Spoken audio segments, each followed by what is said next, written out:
This is Shaun Sport in podcast form. Well, what a great opportunity. We're catching up with four-time Winter Olympian Scotty James, the champion of the half-pipe. Scotty, you've gone and written the kids' book. I know. Who would have thought? A snowboarder writing a book. Yep. Yeah. Scotty, you haven't followed the kids' book rules, though, because basically we've interviewed a lot of people about kids' books, and literally some of them are 2 words on a page and then 10 pictures. You've gone the opposite. You've got less pictures and more words. That means more work. Are you silly?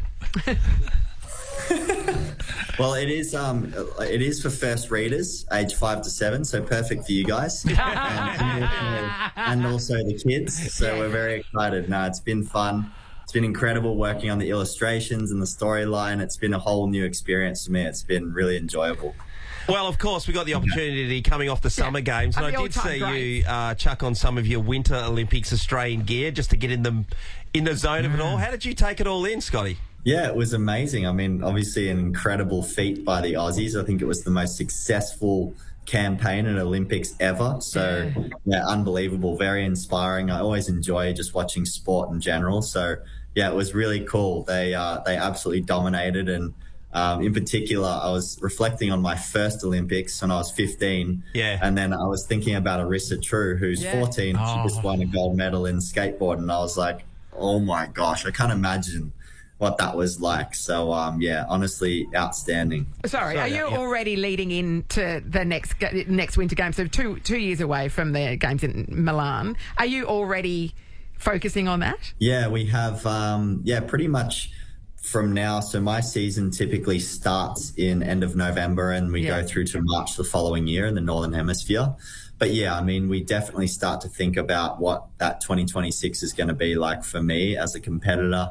I guess necessarily like what tricks we're going to put out this season, what we're going to hold back. And there's definitely a bit of strategy, but absolutely, yeah, we're preparing now, and I'm excited to get over to Italy. Yeah. Scotty, there's a bit of controversy every year about the kit that the Olympians get. But I want to know, I think the Winter Olympics kit is always awesome. It just looks like something you'd want to buy at the Aldi special buys.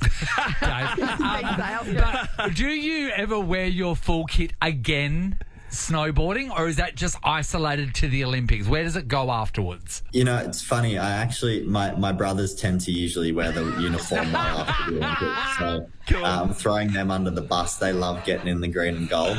But no, we definitely do. Honestly, the tracksuits are iconic. Yeah. They're just kind of very, I mean, you would always wear them. Of course. So I wear mine pretty often. Oh, do you? Like down to the shops and stuff? Because my dad used to borrow a Nova jacket of mine, and then he walked in the shops and act like he was like a Casanova that worked there. So no, they don't hire people at your age to hand out choc chills. Yeah, there you go.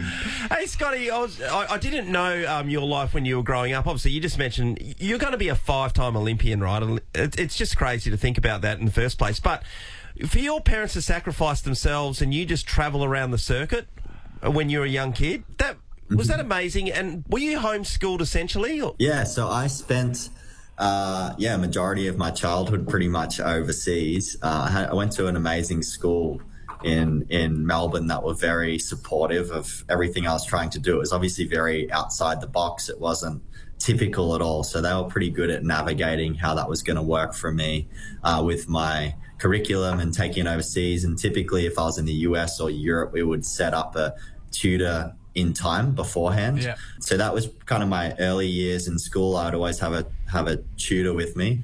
And then later I went to my first Olympics, I was in grade 9 at school. So it was it was a really strange experience where I was walking to the opening ceremony. This was during term 1 of school. Yeah. And then I was back in a classroom in term 2, and, you know, they embraced me, which was amazing. I always had, my schooling traveling with me, and I would typically have teachers around the world, or I'd also do some virtual stuff online. Wow. Well, the tutor situation, I always wonder, because you see celebrity kids that are on set, they get tutors as well. Do they become your friend, or are they always just your teacher? Never.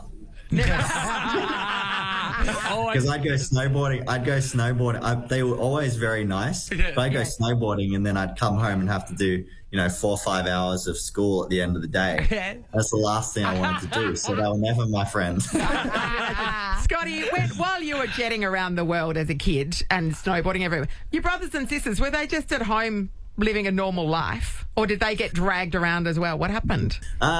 Different points in my career. My family's always been there and, they've always been really supportive. But now today, presently, it's really fun. I actually work full-time with my family. I've got my brother Tim, he's my manager, and Shaun, my other brother Shaun, he is my full-time, he runs kind of my digital department, all my media. Oh, you have and a all department. Yes, it's a department. That's amazing. It's been, amazing. And honestly, I pinch myself all the time because if people say, what am I most proud of, it's that, it's been amazing, obviously, to go snowboarding, travel the world, and have accomplished some awesome things from an accolades perspective. But to do it with my family is like, I pinch myself all the time. It's so cool. I'm taking the opportunity with the half pipe. I mean, that's most the dangerous thing you'll ever think about jumping into. But learning to do tricks, are you on a trampoline? Are you into foam pits? How does it work? Yeah, typically I'll do some trampoline. We actually have these big airbags that you jump into, obviously, to minimize risk and things. So we learn a lot of tricks into those, and then you'll go up on the mountain and try and figure them out on snow. But majority of the time, you always have a pretty good grasp of like when you're ready to try different things. But are you crapping your pants for the first time you try it without the foam and the trampolines and stuff? Absolutely. Yeah. Oh no! It's it never changes. Even when tricks I know very well, I'm still as you would say, crapping the pants or doing. Imagine every day doing your job and terrified. multiple times feeling like, oh no. Yeah. I could land on my head here. This won't go too well. You're braver than us, that's for sure. Hey, Scotty, this has been great. Love to catch up with you, and you're living a great life. Really appreciate your time, mate. Yeah, thank you guys for having me. I appreciate it. Shaun Sport in podcast form. Well, it's all about the Olympians back home today. Touchdown City, right? So there was 120 athletes that lobbed here in Perth. Nina Kennedy amongst them and a lot of other West Australians. You know what? I really wish that I was the person that would have the up and go to the airport. And see people, even when bands come in, you know what I mean? The people at the airport, that's amazing. There was a big crowd there too to say hello. Yeah, lots of friends and family, obviously, which is great. So this morning, just in Sydney this morning, they had the next plane load of people come through. So obviously sponsored by Qantas, so they've got to wait so long. The plane comes in, parks up, they've got to set everything up, waiting for the cameras. All the dignitary are there and whatnot. So it was a big deal. Some of the stars come down and we get to hear from Noemi Fox, who's become my favourite, and this is the reason why. I know everyone probably leans exactly the same reason, because she was the understudy in the family. Yes. Oh, yeah. And Jess was the big hero, and Jess is amazing. The whole family's amazing. The thing I love about her as well with when she was at the last games, she was over there as an intern and she was running around getting scripts done and everything for all of the on-air commentators. So she was like running around being a helper. Yep. Yeah. And the beautiful story, like it was an amazing story when she made the Olympic team. Everybody was like, oh, this is so incredible. To come home with a gold medal is next level. It was so unexpected. And it was so great to see the family just enjoy her success. This is her telling us what happens if you win a gold medal and where you sit in the plane. When we were about to disembark, everyone started putting their medals on and, sitting next to all the swimmers was amazing. And it was nice to, have a bit of time to, relax. And, at the front of the plane with all the champions, which is, so crazy.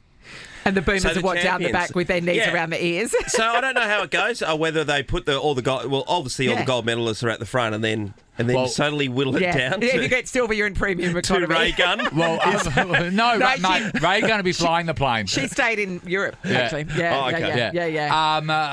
For Big Brother, if you were in the top 3, you flew business class. And, did you? Yeah, and then for the rest of us, we were in economy. And they literally, the people from Big Brother told us, you're at the back because no one cares as much about you. Yeah. And they literally said it to us. No, that sounds right. That sounds right. We get it, but you don't have to put it. You don't have to state it to your face. Yeah. Hey, did you see the video of the Opals family members? So the Opals, when they got bronze medal, of course. Okay, so there was so they played their game and they knew that they won bronze, right? And then there was the 2 top teams played. Yeah. When that happened, the families only had tickets for the bronze game, so they had to leave the arena. Yeah.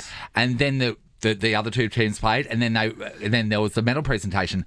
The French authorities did not let the family members back in to see their children get the bronze medal presentation. Okay. So there's video of them out there, and they are screaming at these guys with machine guns, saying, "Let us back in there." All of the big stars' parents were just absolutely beside themselves, and they couldn't get back in. You would be. Something that you would never really heard about, like during the games. And these parents are there going, "Our kids are getting medals." I totally get it that the one crowd had to go in and one crowd had to go out, but there had to be the night people. before, I think it was the men's or whatever. Men's. They allowed the bronze medal. It was the same scenario. They allowed the bronze medalist families to go in there and see the presentation. No, complete oversight. So, They got that wrong. Yeah.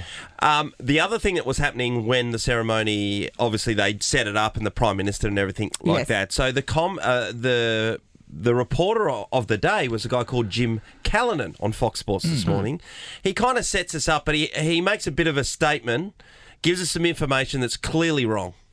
As you can see, the Prime Minister, Anthony Albanese, the AOC Chair, Matt Carroll, and the plane, I can tell you, is just over my shoulder. You might not be able to see it, but it's the big A350 Dreamliner carrying a thing of dreams, our greatest Olympic team. All right. I want to get an expert in here. So this is a reporter doing the right thing and just spelling it out here. Who was there? Anthony Albanese, the lot, and the plane. In particular, the A350. Yeah. Harold Fitzgerald. It's not, is it? It caught my ears straight away. Yeah. It's a Boeing plane. It's a 787 Dreamliner. Oh, my Come God. on, I know. Plane. Oh, He was furious. I told you yesterday. Well, you know what? Well, there's your proof. Well, how can we believe any of the story? Exactly. How can we? You know what? Trump is saying that Kamala had, fake crowd. AI'd the crowd. We don't know. Was Elbow there? Were the Olympians there? Are they alive? 100%. How do we know?